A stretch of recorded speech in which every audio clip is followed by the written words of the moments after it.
portugueses grandes na cultura portuguesa. E porquê que eu escolhi? Porque este ano de 2023 faz 100 anos que eles nasceram.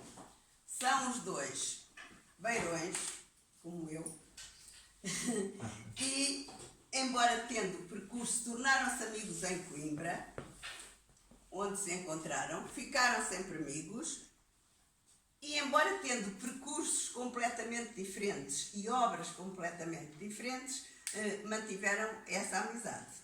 Esses dois que vamos falar são então Eduardo Lourenço e Eugênio de Andrade. Eu vou começar pelo Eduardo Lourenço e vou ler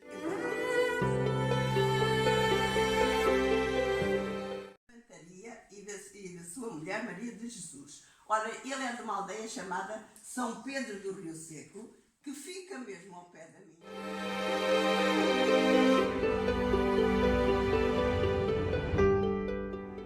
Militar, um ano depois do pai partir para Moçambique. Em 1940, estudante na Universidade de Coimbra, encontra aí um ambiente aberto e propício à reflexão cultural que sempre haveria de prosseguir. Obtém a licenciatura em Ciências Histórico-Filosóficas em 46.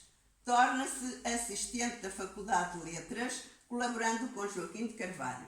É neste período que publica o seu primeiro livro, Heterodoxia. Como veem, os livros dele são complicados, que reúne uma parte da sua tese de doutoramento. O sentido da dialética no idealismo absoluto. Colaborou também no Diário de Coimbra, publicando crónicas heterodoxas. Em 49, realiza um estágio na Universidade de Bordeaux, com uma bolsa do programa Fulbright, leitor de cultura portuguesa, e nas universidades de Hamburgo e Heidelberg, acho eu. Exerce a mesma atividade na Universidade de Montpellier, de 56 a 58.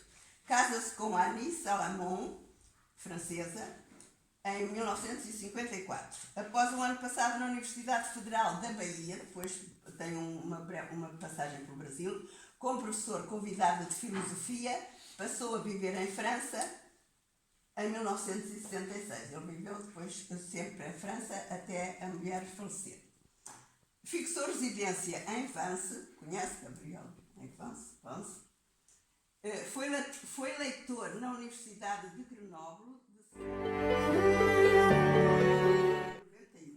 desde 1999. Ocupa o cargo de administrador não executivo da Fundação Carlos Gulbenkian em Lisboa. O Centro de Estudos Ibéricos criou em sua homenagem o Prémio Eduardo Lourenço, atribuído desde 2005 e destinado a agraciar personalidades ou instituições com intervenção relevante no âmbito da cultura, da cidadania e da cooperação ibéricas. Um dos principais signatários do manifesto, vejam esta, da defesa da língua portuguesa contra o acordo ortográfico de 1990, petição online que decorreu entre 2008 e 2009, recolheu mais de 115 mil assinaturas válidas. Eu conhecia, era um irmão dele, que aliás foi meu colega, o Fausto Faria, que até faleceu bastante cedo, mas a ele só o conheci realmente foi 2 ou 3 anos antes da morte. Ora, a sua obra, influenciado pela leitura de, olha estes nomes eu não sei, o Céu, Kierkegaard,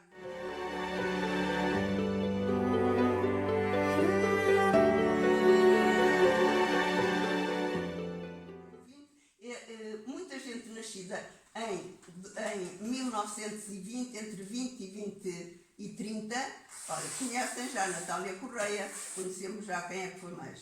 Olha, agora não me vem. Há uma série de escritores e de gente notável nascida nessa década.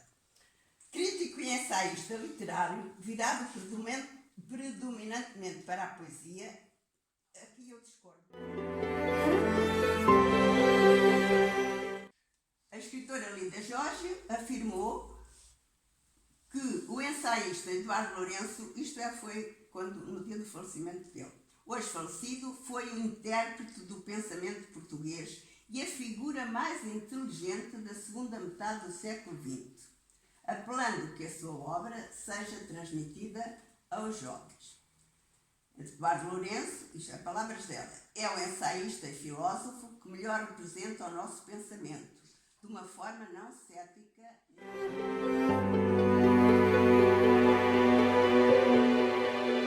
Vamos mais ou menos acabar o Eduardo Lourenço com algumas frases de Lídia Jorge. Não sei se já li, mas acho que não. Ele foi o intérprete do pensamento português. Ele era filósofo e viveu toda a vida pensando nos portugueses. Ele viajou pelo mundo inteiro. Ele foi agraciado com muitas coisas. Ele foi professor em França, no Brasil, em vários sítios, pelo mundo fora. Mas ele vivia sempre o ser português. Mais conhecido no Brasil do que cá. Sim. São duas pessoas completamente diferentes. Enquanto Eduardo Lourenço gostava, correu o mundo e foi professor em alguns países e gostava da vida social, ou pelo menos se não gostava, acedia sempre aos convites. Ele dizia que tinha muita dificuldade em dizer não, fosse a quem fosse. O Eugênio de Andrade não, já vamos ver de certo modo porquê. Era muito retraído, nunca casou, viveu sempre com a sua mãe e nunca quis ser promovido no emprego que tinha, e era uma pessoa muito tímida e diferente. Onde é que nasceu este? Muito diferente. Não se debruçou nem me interessava assim muito. Então vou ler alguma coisa sobre Eugênio de Andrade. Pseudónimo de José Fontinhas. Nasceu numa aldeia também, chamada Póvoa da Atalaia, no dia 19 de janeiro de 23, que era do concelho do Fundão, também ela para Beira Alta. Mudou-se para Lisboa aos 10 anos devido à separação dos pais. Frequentou o Liceu Passos Manuel e a Escola Técnica Machado de Castro, tendo escrito seus primeiros poemas em 1936. Em 38, aos 15 anos, enviou alguns desses poemas a António Boto, que, gostando do Cleu, o quis conhecer, encorajando-lhe a veia literária. Em 1943, mudou-se para Coimbra, onde regressa depois de cumprir o serviço militar, convivendo com Miguel Torga e Eduardo Lourenço.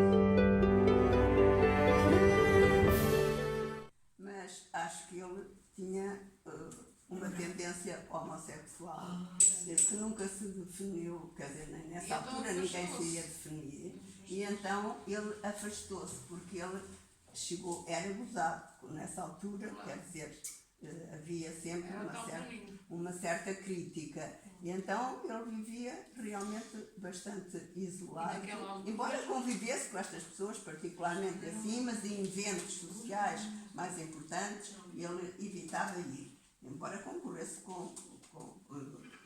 conhecesse imensa gente. E então li em alguns que, de certo modo, esse retraimento que se derivava a essa faceta. É possível, não conseguiu sair do armário? A essa faceta. Recebeu inúmeras distinções, entre as quais o Prémio da Associação Internacional dos Críticos Literários, em 1986, o Prémio Dom Dinis, da Fundação Casa de Mateus, em 88, o Grande Prémio da Poesia da Associação Portuguesa de Escritores, 89, o Prémio Camões, em 2001, a 8 de julho de 1982, foi feito grande oficial da antiga nobilíssima esclarecida Ordem Militar de Santiago de Espada, do mérito científico, literário e artístico. E a 4 de fevereiro de 1986 foi agraciado com a Grão Cruz da Ordem de Mérito.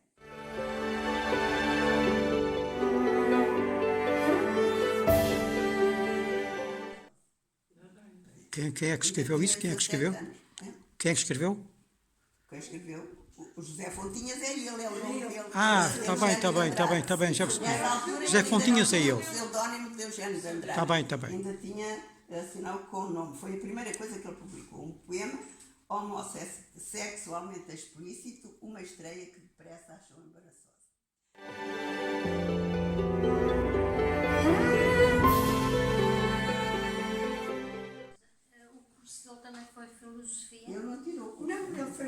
Não, ele conheceu quando estava na tropa. Que Ele foi para a tropa, não é? Tu já disseste aí. sim, Fez tropa em Coimbra. Eu não sei se ele ainda lá andou na faculdade, mas ele não tirou nenhum. Assim, provavelmente então foi nessa altura que ele conheceu o Eduardo Lourenço. Ele na tropa e o Eduardo Lourenço na... Do próprio coração. Moreno era a forma das pedras e das luas. Dentro de mim alguma coisa ardia, a brancura das palavras maduras ou o medo de perder quem me perdia. Hoje deitei-me ao lado da minha solidão, água ao amanhecer. Sabe a cal molhada, sabe a luz mordida, sabe a brisa nua ao sangue dos rios, sabe a rosa louca ao cair da noite. Ele está-se a referir àquele amor. Não é o amor carnal, nem é o amor romântico, é o amor Genérica. genérico. Mas é atualíssimo. Este poema e os outros são Portanto, ele atualíssimos. sentiu essa falta de amor. Então agora vou ler, para terminarmos, vou ler o tal poema à mãe, que é para todas as mães e que é muito sentido. Poema à mãe. No mais fundo de ti eu sei que traí, mãe. Tudo porque já não sou o retrato adormecido no fundo dos teus olhos. Tudo porque tu ignoras que há leitos onde o frio não se demora e noites rumorosas de águas matinais. Se soubesses como ainda amo as rosas, talvez não enchesses as horas de pesadelos. Mas tu esqueceste muita coisa. Esqueceste que as minhas pernas cresceram, que todo o meu corpo cresceu e até o meu coração ficou enorme, mãe. Olha, queres ouvir-me? Às vezes ainda sou um menino que adormeceu nos teus olhos. Ainda aperto contra o coração rosas tão brancas como as que tens na moldura. Ainda ouço a tua voz. Era uma vez uma princesa no meio de um laranjal. Mas, tu sabes, a noite é enorme e todo o meu corpo cresceu. Eu saí da moldura, dei às aves os meus olhos a beber. Não me esqueci de nada, mãe. Guardo a tua voz dentro de mim e deixo-te as rosas. Boa noite. Eu vou com as aves.